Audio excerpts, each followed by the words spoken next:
আসসালামু আলাইকুম ক্লাস 9 এর শিক্ষার্থী বন্ধুরা।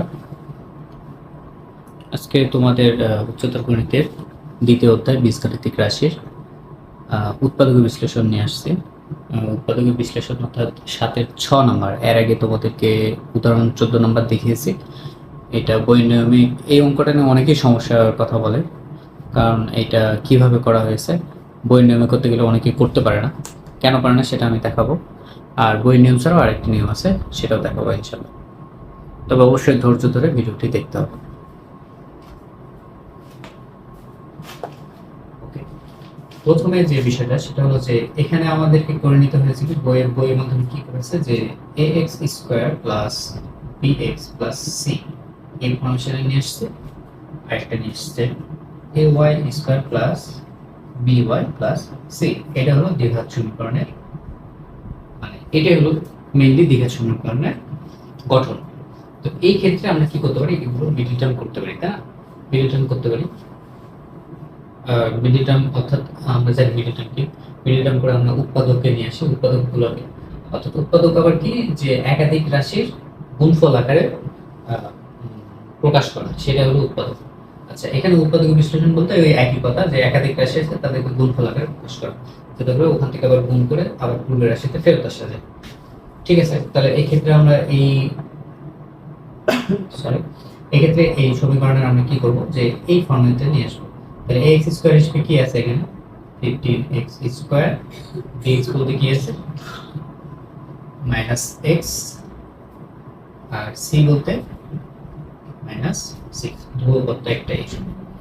আচ্ছা, এখন এইটার আমরা শুনি মিডল টার্ম কি করতে পারি, যখন দেখবো যে মুখ্য পদের সাথে সহগ আছে তখন সহগটাকে কি করবো, ধ্রুবপদের সাথে গুণ দিব।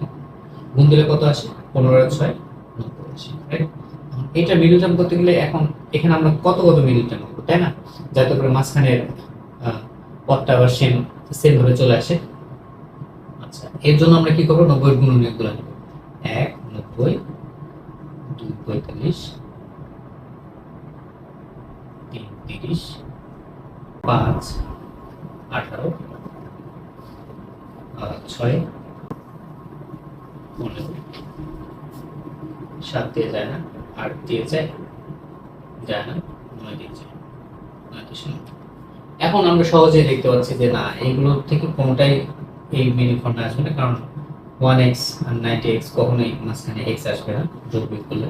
তারপর 2x 45x যোগ বিয়োগ করলে কখনো x আসবে না। একইভাবে এগুলোতেও আসবে না, এগুলো এটা বাদ এটা বাদ এটা বাদ, 5 আর 18 তাও আসে না, 6 15 আসবে না, শুধুমাত্র 9 আর 10 আসবে। এটা যোগ বিয়োগ করলে আমরা কি করবো, আমরা মাইনাস x আসবে। ওকে, তাহলে আমরা করবো কি, 15x square minus plus 9x minus 10x minus 6। সেটা বিষয়। তাহলে এখান থেকে আমাদের কত কম আসে, এখান থেকে আমরা কমন নিতে পারি কত, 3x কমন নিতে পারি। 3x যদি কমন নিই এখানে আসে কত, 5x, আর এখান থেকে 3।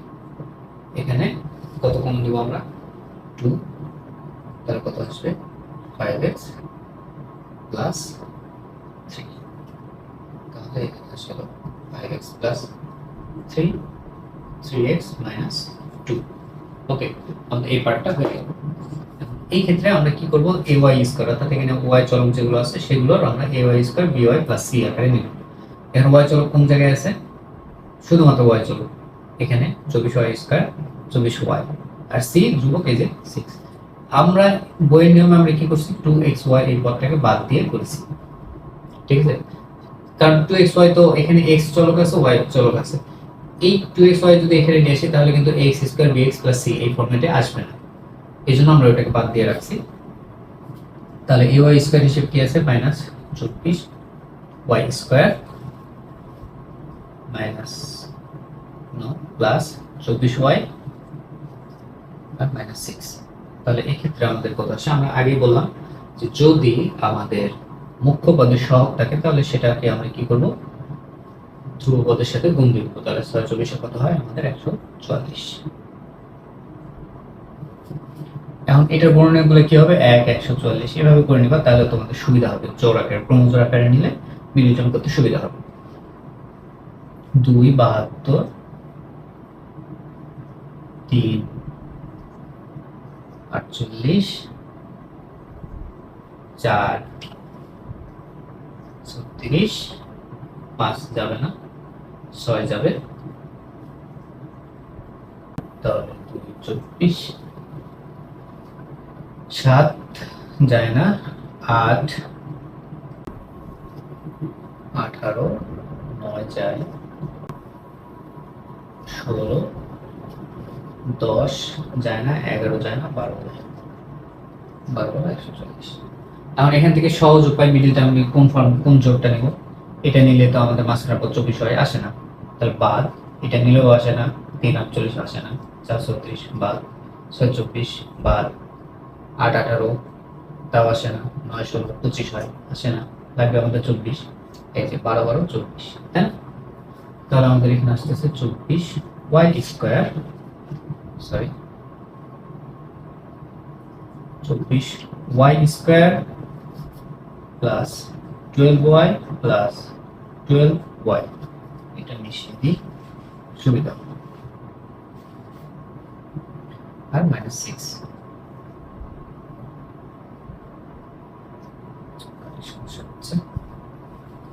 ওকে মাইনাস 6। এখন আমরা কিভাবে কমন নিব, এখানে একটা ব্যাপার আছে, ঠিক আছে? কমনের ক্ষেত্রে একটু সাবধান থাকতে কমন নিতে হবে। এখানে আমরা 12 কমন নিতে পারলেও 12 কমন নিব না, কারণ আমাদের এমনভাবে কমন নিতে হবে যাতে যে উৎপাদকগুলো আসবে সেই উৎপাদকের ধ্রুবকগুলো এই উৎপাদকের ধ্রুবকের সমান হয়। আচ্ছা আমি কমন নিই, তারপরে দেখেন এখান থেকে আমি নিচ্ছি 6 মাইনাস 6y, তাহলে থাকে কত এখানে 4y, তাহলে কমন নিলে কত হবে এখানে বলো, মাইনাস 2, রাইট? একইভাবে এখানে যদি আমি কমন নিই, কত কমন নেব, 6 কমন নেব না, 6 এখানে কমন নেব না, কারণ এখানে এরকম একটা পদ আমাদেরকে এখানে লাগবে। কত কমন নিতে পারি, এখানে 3 কমন নিলে 4y মাইনাস 2 আসলো, ঠিক আছে? এখন দেখা যাক 4y মাইনাস 2 কমন নিলাম, আর বাকি যে পদটা সেটা মাইনাস 6y প্লাস 3। কেন এটা করলাম? কারণ আমরা জানি যে বইয়ের নিয়মে বলা আছে যখন আমরা সমন্বয় করব তখন আমাদের কি করতে হবে, যে আমাদের যে উৎপাদকগুলো আসবে আলাদা আলাদা করে নেওয়ার পর এই উৎপাদকগুলোর যখন মিল হবে তখনই কেবলমাত্র আমরা কি করব, এদের সমন্বয় করব। ওকে, এই যে এখানে দেখতে পাচ্ছি যে -2, এখানে -2, এখানে +3, এখানে +3, তার মানে আমরা এদের মধ্যে এখন সমন্বয় করতে পারবো, ঠিক আছে? এখানে আমি চাইলে যদি আমি কি করতাম, 12y কমন নিতে পারতাম, 12y যদি কমন নিতাম তাহলে কি হতো, এখানে 2y - 1, এখানে কি কমন আসতো, 6 কমন নিলে কি হইতো, 2y - 1, তাহলে 2y - 1 ইনটু এখানে কি হতো -12y, আর এখানে +6, ঠিক আছে? তাহলে দেখো তো ওইটার সাথে কি আর তখন আমরা কি এখানে কম্বিনেশন করতে পারতাম, পারতাম। সো এখন আমরা কি করব, এদের মধ্যে আমরা একটা সমন্বয় করব। সমন্বয় কি করব, যার সাথে যার ধ্রুবকের মিল তার সাথে তার, ঠিক আছে? 5x + 3, এখানে 3 এর সাথে মিল আছে এইটা, তার মানে এই পদ আর এই পদ, প্রথমে এক নাম্বার পদ হিসেবে এই দুটার সমন্বয় করি, কি হবে 5x - 6y, এখানে +3, ওখানে +3, ওকে। আর দ্বিতীয় ক্ষেত্রে যে -2 এর -2, এখন এই দুটো সমন্বয় করতেছি, তাহলে 3x, এখানে +4y, এখানে -2। এখন এই উৎপাদকের বিশ্লেষণটা ঠিক আছে কিনা এটা এখন দেখার জন্য আমরা কি করতে পারবো, এই যে আমরা যে মাঝখানে 2x এর পদটাকে ছেড়ে দিয়েছিলাম, এখন আমরা দেখি যে এইখানকার যে মানগুলো আছে সেগুলোকে গুণ করে দেখি এই 2xy, xy চলক যেমন আসে এরকম মানগুলোকে আমরা গুণ করে দেখবো যে এদের সমষ্টি 2xy হয় কিনা, তাহলে আমরা বুঝবো যে উৎপাদক ঠিক আছে।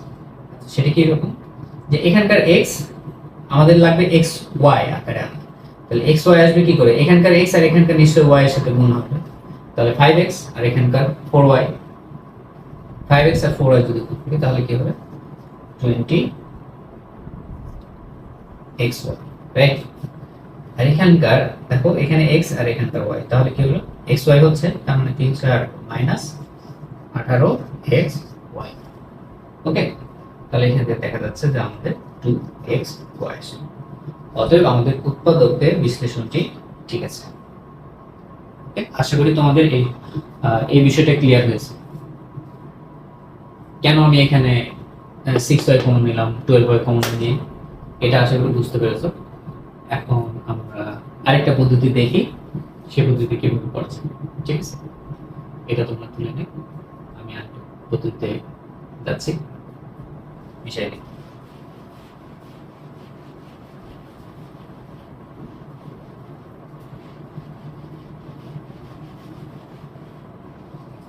আমরা সরাসরি যেটা করতে পারি সেটা হলো যে এই সমীকরণ থেকে এই সমীকরণটাকে আমরা কি করতে পারি, ax square bx plus c এই উৎপাদকের ফর্মেশনে নিয়ে আসতে পারি, এই দিকের সমীকরণের ফর্মেশনে নিয়ে আসতে পারি। সেটা কিরকম, 15x স্কয়ার 2xy যেটা যেমন আছে সেরকমই আমরা x গুলোকে আলাদা করে নিই। আর এবার দেখো আমরা কি করছি যে এখানকার 24y square plus 24y minus 6 এতটুকু দেখো, এই অংশটুকু কিন্তু আমাদের ay square plus by plus c এটার মতোই, তাই না? তাহলে এখানে এইটুকুকে আমরা মিডল টার্ম করে নিতে পারি। আর এতটুকু অংশ দেখো, এই পুরোটাকে দেখো। আচ্ছা, এটা আমরা পরে পদে যাই দেখতেছি, তাহলে সুবিধা হবে বুঝতে। 15x স্কয়ার, এখান থেকে দেখো দুটা কি কমন নেওয়া যায়, x কমন নেওয়া যায়, তাই না? x কমন নিলাম, তাহলে থাকলো 2y মাইনাস 1। ওকে, আর এই যে আমাদের এখানকার মিডল টার্মের যে অংশ, আমরা কি করতে পারি, এখান থেকে পুরোটাই আমরা 6 কমন নিতে পারি না? 6 কমন নিলাম, তাহলে এখানে থাকে হলো 4y square minus 4y plus 1। ওকে, এখন দেখো এই অংশটুকু ax স্কয়ার, এইটা যদি b হয় এটা হলো তার x, তার মানে এটা হলো bx, আর এই টোটালটা হলো তার ধ্রুবক c আকারে নিতেই পারি, ধরতেই পারি, ইনফরমেশন আছে। ওকে,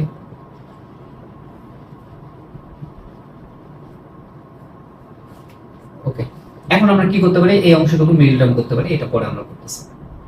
15x square plus 2y minus 1 আমরা সুবিধা মতো লিখে নিলাম যাতে bx আকারে বোঝা যায়। আচ্ছা, মাইনাস 6 থাকুক, এখন এটার মিডল টার্ম কত হয়, 4 কে 4, এই যে মুখ্য পদের সহগ আর এই ধ্রুবক, 4 কে 4, তাই না? তাহলে আমি সেকেন্ড ব্র্যাকেট দিয়ে নিই, এখন লাগবে না। এর মিডল টার্ম কত হবে, 4 এর কত আসে, 1 4 2 2, তাহলে না 4 আসে, 4 এর গুণনীয়ক কে হয়, তার মানে আমরা এটা নেব, মাঝখানে এটা কেটে আছে 4y square minus 2y minus 2y plus 1। পরে পর 15x square plus 2y minus 1x minus 6। এবার আমাদের লাগবে সেকেন্ড ব্র্যাকেট, কারণ কমন নেব। এখান থেকে আমরা কত কমন নিতে পারি, 2y কমন নিলে কত থাকে এখানে, 2y মাইনাস 1, এখানে মাইনাস 1 যদি কমন নেই, 2y minus 1। 15x square plus 2y minus 1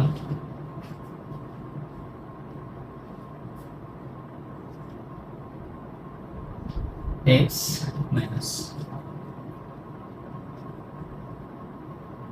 6 second bracket 2y minus 1 common, এই যে 2y কমন নিলাম, তার অবশ্যই থেকে 2y আর minus 1, 2y minus এই হলো আমাদের এইটার। এখন আমাদের এই y যে চলক তার y চলক সম্বলিত যে ay square by plus c এই চলকের মিডিল টার্ম আসলো এটা।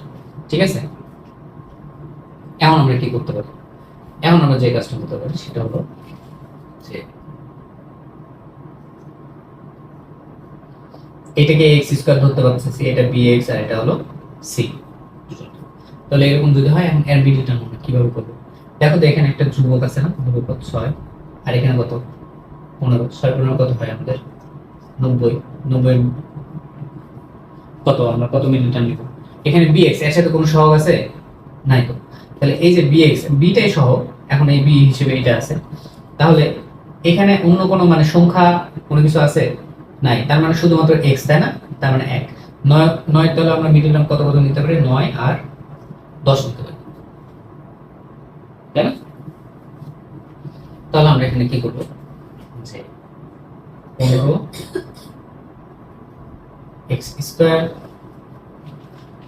প্লাস ধরো যে 10 যা আছে তাই 2y minus 1 x, আর এটা নিতে পারি কত? এখানে প্লাস যেহেতু আছে প্লাস ওটা নিলাম, মাইনাস 9 2y minus 1 x। অর্থাৎ দেখো যে এই যে x, এই যে এটা, তো বোঝা গেল যে bx bx আকারে আমরা নিয়েছি, এখন এটাকে আবার প্লাস মাইনাস করলে ঘুরে ঘুরে এটা y minus 1 x ই আসে। এখন এখানে আছে minus 2y minus 1 whole square, তাই না? সিকির সাথে তো এটা হয়, দুইটা 2y মানে কি 2y minus 1 হোল স্কয়ার। তাহলে আমরা এখন কি করতে পারি? এখন আমরা দেখতে পাচ্ছি যে এখানে কমন নেওয়ার কি আছে, এই দুই পদ থেকে কি কমন নেওয়া যায়? এখান থেকে x আছে, এখানে x আছে, কমন নেওয়া যায়। আর এখানে কি আছে 15 আর এখানে 10, তাহলে যদি কমন নেই তাহলে আমরা কত কমন নিতে পারি? 5 কমন নিতে পারি, 5 আর এই যে x কমন নিলাম, 5x কমন নিলে এখানে থেকে হলো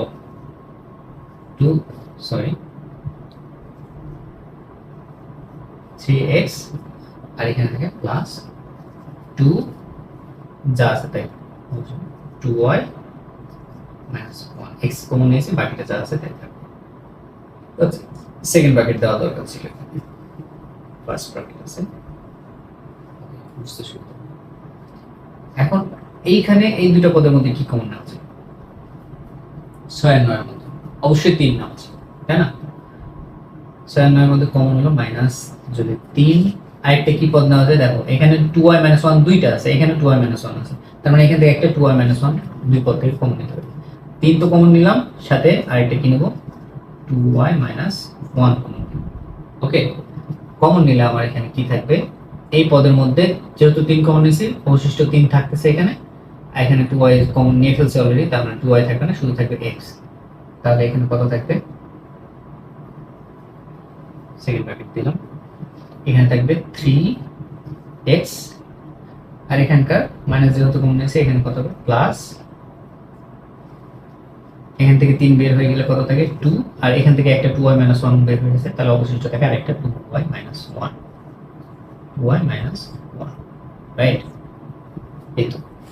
তাহলে দেখো এখন আমাদের এই পদ আর এই পদ সেম, তাহলে এই দুটোকে কমন নিলে অবশিষ্ট যা থাকে সেটা আমরা লিখতে পারি।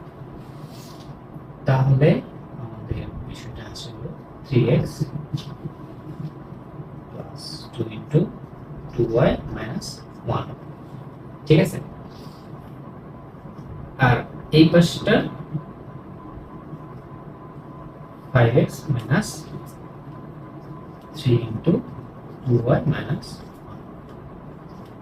এই হলো আমাদের উৎপাদক বিশ্লেষণ। এখন এইটাকে আরো একটু সিম্পলিফাই করলে আমাদের কি আসবে?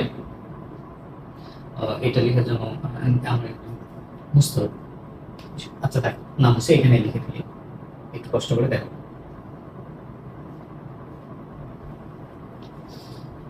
আচ্ছা, তাহলে এখানে থাকতেছে 3x, আর এখানে থাকতেছে প্লাস 4y minus 2। ওকে, আর এখানকার হলো 5x minus 6y প্লাস 3। বুঝা গেল? আমরা কিন্তু এর আগেও এই একই উৎপাদক পেয়েছিলাম, তাই না? তাহলে দেখো একই, এটা ঠিক আছে কিনা, এটা তাহলে ঠিক করার জন্য আমরা ওই একইভাবে এই 2xy এই পদটাকে আমরা কি করতে পারি, মিল করতে পারি। দেখি তাহলে 3x আর হলো y এর পদ কোনটা, এটা তাহলে 3x আর -6y, তাহলে কত হয় -18xy আর এই যে 4y আর এখানে 5x, তাহলে কত হচ্ছে +20xy। তাহলে এটা প্লাস মাইনাস করলে কত হচ্ছে 2xy। অর্থাৎ আমাদের যে এখানে যে xy পদ সংযুক্ত যে পদ সেটা কিন্তু মিলে গেছে। অতএব আমাদের উৎপাদকের বিশ্লেষণটা ঠিক আছে। এই হলো আমার দুইটা পদ্ধতি। এই দুই পদ্ধতিতে আমরা কি করতে পারি, আমরা এই ধরনের অঙ্ককে উৎপাদক বিশ্লেষণ করতে পারি। এরপরে আছে 6 জ একটা অঙ্ক আছে, ওইটাও বেশ একটু ক্রিটিক্যাল থিঙ্কিং আছে। ক্রিটিক্যাল থিঙ্কিং বলতে এই পদ্ধতিতে ওটা করা যায়, তবে এটা শেষের দিকে একটু কাজ আছে। আচ্ছা, ওটা আমি অন্য ভিডিওতে আপলোড করবো ইনশাআল্লাহ। ততক্ষণ তোমরা এই অঙ্ক দুইটা প্র্যাকটিস করতে থাকো এবং আশা করি তোমরা বুঝেছো। যদি ভালো লাগে তাহলে ভিডিওটাতে লাইক দিবা অবশ্যই, শেয়ার করবে বন্ধুদের সাথে। এছাড়াও তোমাদের যদি আমার বোঝানোর স্টাইল ভালো লাগে তাহলে তোমরা এক কাজ করতে পারো, যে অনলাইনে আমার এখানে কমেন্ট করতে পারো। অনলাইনে কেউ পড়তে চাইলে তোমরা সেটা করতে পারো, অবশ্যই কমেন্টে আমাকে জানাতে পারো। এই তো, ঠিক আছে, ভালো থাকো এবং বেশি বেশি প্র্যাকটিস করতে থাকো, কারণ মেধা সবসময় চর্চা করা উচিত। চর্চা না করলে ভুলে যাবো, এটাই স্বাভাবিক। আল্লাহ হাফিজ।